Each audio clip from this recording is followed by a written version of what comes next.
पितामह, राष्ट्र और उसके नागरिकों का कर्तव्य क्या है?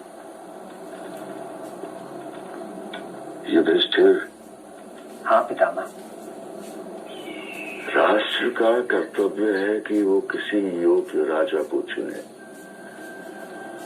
राजा भी राष्ट्र निर्भर होता है।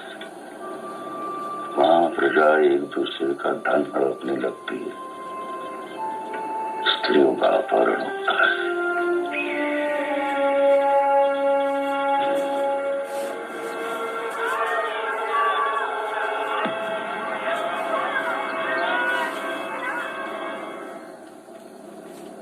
अतीत में जब राजा नहीं था तो लोग एक दूसरे को लूटने लगे। तब सभी लोगों ने मिलकर एक नियम बनाया कि हम लोग कटुभाषी और दुराचारी दूसरे के धन का अपहरण करने वाले को समाज से बाहर निकाल देंगे। कुछ समय तो समाज ठीक रहा, पर फिर अव्यवस्था फैल गई। तब दुखी प्रजा ब्रह्मा जी के पास गई और उन्हें राजा देने को कहा। ब्रह्मा जी ने मनु को राजा बनने की आज्ञा दी। मनु ने यह कहकर मना कर दिया कि शासन करना कठिन है और कपट करने वाले मनुष्यों पर शासन करना तो और भी कठिन है। तब प्रजा ने मनु से कहा कि वो शासन करने के बदले में 50 पशुओं पर एक पशु, स्वर्ण का 50वां हिस्सा, अनाज का 10वां हिस्सा कर के रूप में देगी और उनके दिखाए मार्ग पर चलेगी। प्रजा जो जो धर्म करेगी उसका चौथा हिस्सा उन्हें मिलेगा। प्रजा की सहायता से ही राजा प्रजा की रक्षा करने में समर्थ होता है। इसलिए राजा प्रजा से मुस्कुराकर बातचीत करे। प्रजा यदि कोई प्रश्न पूछे तो मीठी वाणी में उसका उत्तर दे।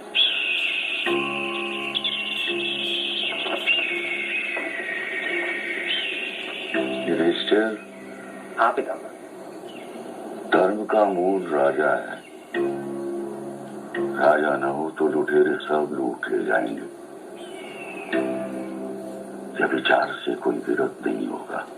शिक्षा, कृषि, वाणिज्य सब नष्ट हो जाएगा। लोग हाथ से वस्तु छीन कर ले जाएंगे। पर यदि राजा रक्षा करता है तो आभूषणों से सजी सुंदर स्त्रियां पुरुष रहित निर्भय होकर आवागमन करती हैं। सभी धर्म का पालन करते हैं। कोई किसी की हिंसा नहीं करता। पितामह, महीपति को प्रजा पालन कैसे करना चाहिए? राजा को प्रजा की आय का 6वां भाग कर के रूप में देना चाहिए। अपराधियों से प्राप्त दंड और व्यवसायियों से प्राप्त कर से धन का संग्रह करना चाहिए। भारत दूध चाहने वाला यदि गाय का थन काट ले तो उसे दूध नहीं मिलेगा। वैसे यदि राजा प्रजा का शोषण करे तो राष्ट्र का विकास नहीं होगा। युधिष्ठिर, तुम माली बनो, कोयला बनाने वाला नहीं। माली पेड़ की जड़ को सींचता है, उसकी रक्षा करता है, तब उसे फूल और फल मिलते हैं। पर कोयला बनाने वाला पेड़ को समूल जला देता है। प्रजा की रक्षा राजा का सबसे बड़ा धर्म है। सभी प्राणियों की रक्षा और उनके प्रति परम दया ही श्रेष्ठ धर्म है। महाभारत में भी पुरोहित का वही स्थान था जो उसे वैदिक काल में प्राप्त था। अब सुनो भीष्म क्या कहते हैं।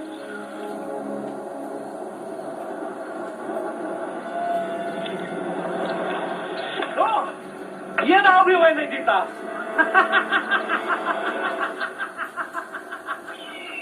युधिष्ठिर, पुरोहित हमेशा महीपति को उसके कर्तव्यों का स्मरण कराए और भावी संकट का ध्यान दिलाए। राजन, कुल की भलाई के लिए एक मनुष्य को त्याग देना चाहिए और गांव की भलाई के लिए एक कुल को छोड़ देना चाहिए। और राष्ट्र की भलाई के लिए एक गांव को छोड़ देना चाहिए, और आत्मा के उद्धार के लिए सारी पृथ्वी को छोड़ देना चाहिए। राष्ट्र का योगक्षेम राजा पर राजा का योगक्षेम पुरोहित पर निर्भर करता है दशरथ। पितामह, राजा की सहायता के लिए सचिव कैसे होने चाहिए? कैसे सचिवों पर विश्वास करूं और कैसे पे ना करूं? सचिव यानी मंत्री जो कीर्ति को प्रधानता दे, मर्यादा का उल्लंघन न करे, सामर्थ्यवान से द्वेष न करे, अनर्थ न करे, काम क्रोध लोभ भय से भी धर्म का त्याग न करे, कार्याध्यक्ष और आवश्यकता से अधिक न बोलने वाला व्यक्ति तुम्हारा प्रत्यनंतर होना चाहिए। प्रत्यनंतर यानी प्रधानमंत्री कुलीन, शील संपन्न, सहनशील, आत्म प्रशंसा से मुक्त वीर, श्रेष्ठ विद्वान, कर्तव्य अकर्तव्य दक्ष, ऐसे व्यक्तियों को मंत्री पद पर नियुक्त करना चाहिए।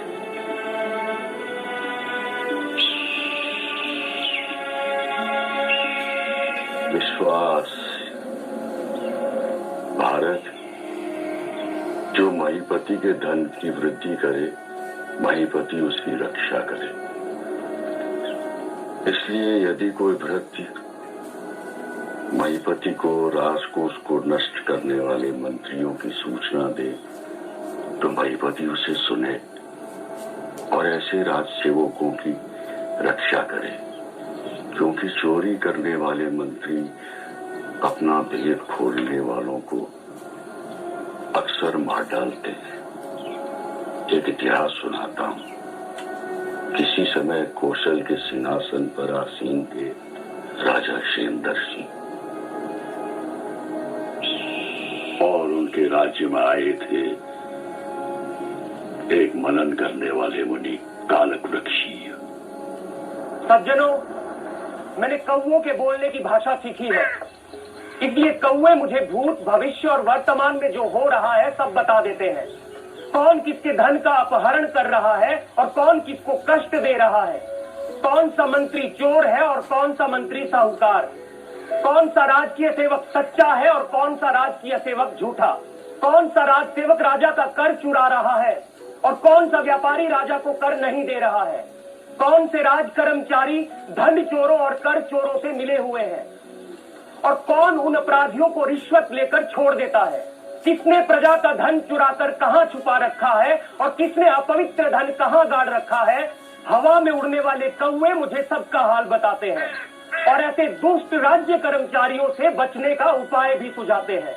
कौवे मुझे बता रहे हैं कि राजा ऐसे दुष्ट मंत्रियों के खिलाफ साक्षी देने वाले को ढूंढ रहा है। जो भी सज्जन राजा को उन चोरों के बारे में बताएगा, राजा उन्हें पुरस्कार देकर सम्मानित करेगा। आप में से कोई भी सज्जन मुझसे कौवों की भाषा सीख सकता है। जो भी सज्जन मेरे कौवे को पवित्र मन से आधी मुट्ठी अनाज देगा, ये कौवा उससे बात करेगा। जो भी सज्जन चाहे इस कौवे से भूत भविष्य और वर्तमान पूछ सकता है। मुनि, मैं बात करूंगा आपके कौवे से।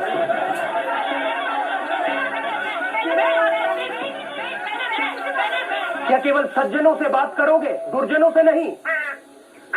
पहले उसकी सुनोगे जिसके साथ राजकीय कर्मचारी अन्याय कर रहे हैं।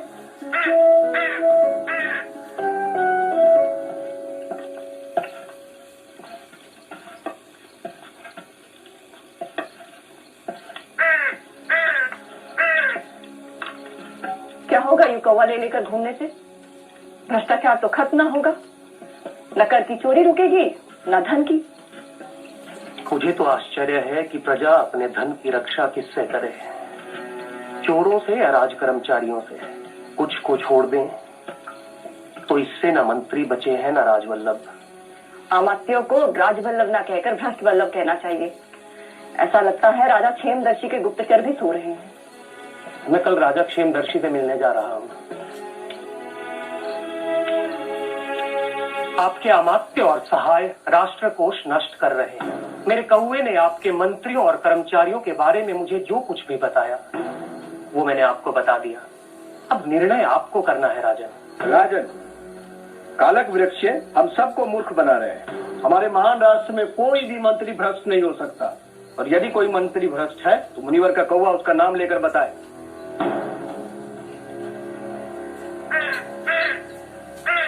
राजन, मेरा कौवा कह रहा है कि वो कल सभा में भ्रष्ट कर्मचारियों और मंत्रियों का नाम बताएगा। राजन, आप मेरे कौवे को किसी मंत्री के पास सुरक्षित रखते हैं। कौन रखेगा इसे? राजन, यदि कल तक कौवे की आकस्मिक मृत्यु भी हो गई तो उसका दोष आपके निर्दोष मंत्रियों पर आएगा। इसलिए कौवा मुनि कालक वृक्ष अपने पास ही रखें। पुरुषेश, मुनि द्वारा तिरस्कृत सभी राज कर्मचारियों ने मिलकर रात में उनकी हत्या करने की योजना बनाई। मुनि बच गए और उनका कौवा मर गया। राजन, कल रात किसी ने मेरे कौवे को बाण से बींध कर मार डाला। मुनिवर, आपका भेद खुल गया है। आप महाराज के साथ छल कर रहे हैं। निर्दोष राज कर्मचारियों पर झूठा आरोप लगाने वाले इस दुष्ट मुनि को कड़ा दंड देना चाहिए। मुनि, आप जो भी कहना चाहते हैं निर्भय होकर कहें। मैं तो आपके राजपुरुष, राजयुक्त, भृत्य, नृपसेविन, राजोपसेविन, राजोपजीविन, सहाय आदि के बारे में बताने आया था। भृत्य, नृपसेविन, राजोपसेविन, राजोपजीविन, राजयुक्त के सभी लोक सेवक ही हुए ना? बिल्कुल, और अपने अधिकार के कारण लोक सेवक अधिकृत भी कहा जाता है। फिर मुनि कालक वृक्ष ने क्या कहा? मुनि कालक वृक्ष। राजन, नीति शास्त्र के आचार्यों ने लोक सेवकों के लिए पहले ही कह रखा है, जिन्हें कहीं सहारा नहीं मिलता वो राजा के सेवक होते हैं। मैं आपकी और आपके लोक सेवकों की निंदा नहीं करना चाहता, परंतु आप अपना हित और अहित पहचानिए। जो राजकोष लूट रहे हैं वो आपकी ही छत्र छाया में पल रहे हैं। हत्यारों ने बाण तो मुझ पर चलाया था, परंतु वो कौवे को जा लगा। राजन, राजनीति नदी के समान है और राजपुरुष उसमें मगरमच्छ और बड़ी बड़ी हिंसक मछलियों के समान। मैं तो किसी तरह यह नदी पार कर गया, पर जैसे हिमालय की कंदराओं में ठुंड, पत्थर और कांटों के बीच में रह रहे शेरों और चीतों के कारण वहां से गुजरना कठिन होता है, वैसे ही आपके दुष्ट अधिकारियों के कारण आपके राज्य में भले मनुष्यों का रहना कठिन हो गया है। जिन्हें आपने मंत्री बनाया है वो आपके हित का नाश कर रहे हैं। मुनिवर, आप मेरे साथ रहें और मुझे राजधर्म का ध्यान दिलाएं, ताकि मैं सही अर्थों में राजदंड धारण कर सकूं। यानी कालक वृक्ष के बहाने भीष्म ने युधिष्ठिर को भ्रष्ट मंत्रियों से सावधान रहने की चेतावनी दी। बिल्कुल। फिर युधिष्ठिर ने पितामह से क्या पूछा? पितामह, राजा के अमात्य कैसे होने चाहिए? युधिष्ठिर, हाँ पितामह। एक ओर एक व्यक्ति हो और दूसरी ओर समूह, तो समूह को छोड़कर एक व्यक्ति को स्वीकार मत करना। पर यदि वो एक मनुष्य गुणों में समूह से श्रेष्ठ हो तो समूह को छोड़ देना। युधिष्ठिर, जिससे कोई न कोई संबंध हो, जिसने स्वदेश में जन्म लिया हो, विश्वास पात्र हो, रिश्वत न लेता हो, व्यभिचारी न हो, अहंकारी न हो, जिसकी पीढ़ियां राष्ट्र सेवा में हो, ऐसे ही व्यक्तियों को उनके गुणों की परीक्षा लेकर ही अमात्य बनाना। पितामह कहीं अमात्य और कहीं मंत्री कह रहे हैं, क्या दोनों एक ही है? अमात्यों से ही मंत्री चुने जाते हैं, इसलिए पितामह दोनों शब्दों का प्रयोग कर रहे हैं, पर दोनों ही लोक सेवक हैं। युधिष्ठिर, मंत्रियों की संख्या कम से कम 3 होनी चाहिए। मंत्रियों की मंत्रणा ही राष्ट्र की जड़ है और मंत्रणा ही राष्ट्र की उन्नति का आधार। राज्य का मूल है गुप्तचर और उसका निचोड़ है गुप्त मंत्रणा। इसलिए राजा पहले सदा तीनों मंत्रियों से अलग अलग मंत्रणा करे, उस पर मनन करे और उसके बाद अपना और दूसरों का मत राजगुरु के सामने रखे। जब राजगुरु अपना निर्णय दे दे और यदि वो सभी को एक मत से स्वीकार हो तो राजा किसी अन्य विचार में न पड़कर सबके द्वारा लिए गए निर्णय पर तुरंत अमल करे। अरे यानी राजा का मत अंतिम नहीं है? नहीं, महाभारत भी एक व्यक्ति द्वारा लिए गए निर्णय के विरुद्ध है, जो राजा को भी अपनी मनमानी करने से रोकता है। पितामह, एक राजपुरुष में सभी गुणों का मिलना कठिन है, तो ऐसे में राजा को क्या करना चाहिए? युधिष्ठिर, राजा को अलग अलग गुणों से युक्त राजपुरुषों का मंत्रिमंडल बनाना चाहिए। वो वेद विद्या के विद्वान, 4 ब्राह्मण स्नातक, 8 क्षत्रिय, 21 वैश्य, 3 शूद्र और 1 सूत का मंत्रिमंडल बनाना चाहिए। ऐसे 8 मंत्रियों के बीच में राजा को गुप्त मंत्रणा करनी चाहिए और मंत्री परिषद का निर्णय पूरे राष्ट्र में प्रचारित करना चाहिए ताकि हर नागरिक तक वो जानकारी पहुंचे। यानी मंत्री परिषद में कुल 37 अमात्य होते थे, तो फिर भीष्म 8 मंत्रियों के बीच सलाह करने को क्यों कह रहे हैं? क्योंकि 8 मंत्रियों का समूह आंतरिक परिषद होती थी। पितामह, राष्ट्र की रक्षा और उसका विकास कैसे होता है? युधिष्ठिर, राष्ट्र की रक्षा के लिए राजा को हर गांव का, हर 10 गांव का, हर 20 गांव का, हर 100 गांव का और हर 1000 गांव का अलग अलग अधिपति नियुक्त करना चाहिए। एक गांव का अधिपति ग्रामिक, 10 गांव का दशिक, 20 गांव का विंशदेव, 100 गांव का सतपाल और 1000 गांव का अधिपति सहस्त्रपति कहा जाता है। ग्रामिक अपने गांव की समस्या, गांव में अपराध और अपराधियों का विवरण दशिक के पास भेजे, दशिक विंशदेव के पास भेजे, विंशदेव शतपाल के पास भेजे, शतपाल सहस्त्रपति के पास भेजे और सहस्त्रपति स्वयं उसे राजा के सामने रखे। पितामह, पर एक गांव से 1000 गांव तक की अर्थव्यवस्था कैसे होती है? भरत नंदन, गांव में जो आय हो उसे ग्रामीण अपने पास ही सुरक्षित रखे। उसी आय में से वो अपना नियत वेतन ले ले और उसी आय में से वो दशिक को वेतन दे, दशिक विंशदेव को वेतन दे और एक गांव की आय शतपाल का वेतन है और वो गांव धनी आबादी और धन धान्य से परिपूर्ण होना चाहिए। उसकी व्यवस्था राजा के अनेक अधिपतियों के देखरेख में रहनी चाहिए। सहस्त्रपति का वेतन एक शाखा नगर या कस्बे की आय है। उस शाखा नगर में जो अन्न और स्वर्ण की आय हो उसका उपयोग सहस्त्रपति कर सकता है। विदेश सहस्त्रपति को राष्ट्रवासियों के साथ मिलकर रहना चाहिए। पर इन अधिपतियों के कार्य का निरीक्षण कौन करता था? पितामह उसी का उत्तर आगे दे रहे हैं। शांति और युद्ध के समय इन अधिपतियों के कर्तव्य और अधिकार का निरीक्षण धर्मज्ञ सचिव करे। हर नगर में एक सर्वार्थ चिंतक अधिकारी होना चाहिए जो सभी कार्यों का चिंतन और निरीक्षण कर सके। जैसे आकाश में ग्रह नक्षत्रों की परिक्रमा करते हैं, वैसे ही वो अधिकारी अधिपतियों की परिक्रमा करता रहे और उनके कामों का निरीक्षण करता रहे। उस अधिकारी का गुप्तचर राष्ट्र में घूमता रहे और अधिपतियों के काम के बारे में अधिकारी को सूचना देता रहे। रक्षा के लिए नियुक्त रक्षा विधिकृत अक्सर क्रूर हो जाते हैं। वो धूर्तता से पराये धन का अपहरण करने लगते हैं। सर्वार्थ चिंतक अधिकारी ऐसे दुष्ट रक्षा अधिकारियों से प्रजा को बचाए। सही कह रहे पितामह। चोर रज्जुक या चोरों को पकड़ने वाले, रक्षा करने वाले और कर लेने वाले अधिकारी प्रजा से छल कर, डरा धमका कर रिश्वत लेते ही हैं। तात कर कैसे तय करना चाहिए?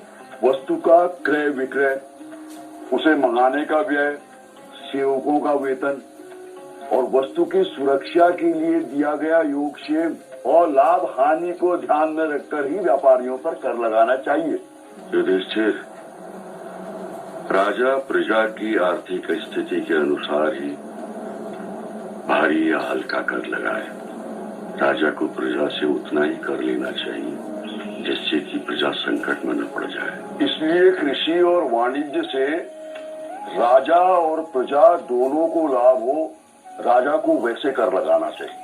अधिक कर की तृष्णा से राजा प्रजा और अपने जीवन के मूल आधार कृषि को नष्ट न करे, उसे लोभ के द्वार बंद करके ऐसा बनना चाहिए कि प्रजा उसे देखना पसंद करे।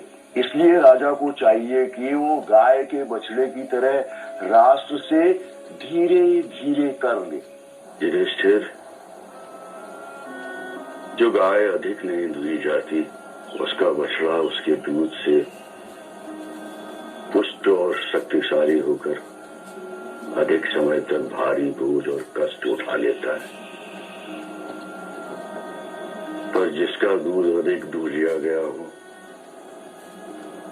उसका बछड़ा कमजोर हो जाता है और वैसा काम नहीं कर पाता। इसी तरह राष्ट्र को भी अधिक दूध लेने से राष्ट्र दरिद्र हो जाता है और युधिष्ठिर, दरिद्र राष्ट्र कोई महान काम नहीं कर पाता। इसलिए राजा अपने देशवासियों के पास जमा धन को विपत्ति के समय काम में आने के लिए बढ़ाए और उसे राष्ट्र का कोष समझे। पर यदि राजा को राष्ट्र के लिए धन की आवश्यकता पड़े तो राजा पहले धन लेने की आवश्यकता बताकर पूरे राष्ट्र में भ्रमण करे और राष्ट्र पर आने वाले भय की ओर सबका ध्यान दिलाए। वो लोगों को बताए कि राष्ट्र पर शत्रुओं के आक्रमण का भय है। इस आपत्ति के समय में मैं आपसे राष्ट्र की रक्षा के लिए ऋण के रूप में धन मांग रहा हूँ। जब भय दूर हो जाएगा तो मैं आपका सारा धन लौटा दूंगा। राष्ट्र की रक्षा, सैनिकों का भरण पोषण, युद्ध टालने और सबके हित की बात बताकर भूपति समृद्ध व्यापारियों से कर ले, पर वो उन्हें कष्ट न पहुंचाए। राजा व्यापारियों की रक्षा करे, उन्हें ऋण दे, उनकी स्थिति मजबूत करे, उनका प्रिय काम करे, क्योंकि व्यापारी ही राष्ट्र के वाणिज्य, व्यवसाय और कृषि का विकास करते हैं। राजा व्यापारियों से प्रेम भाव बना के रखे, उनसे कोमलता से व्यवहार करे और हल्के कर लगाए। युधिष्ठिर, राजा को व्यापारियों के लिए ऐसी व्यवस्था करनी चाहिए कि वो देश में कहीं भी निर्भीक होकर आ जा सके और व्यापार कर सके।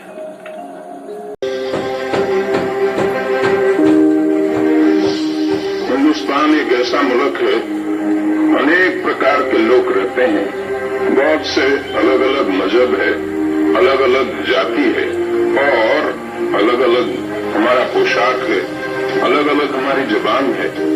ऐसा कोई मुल्क दुनिया में नहीं है।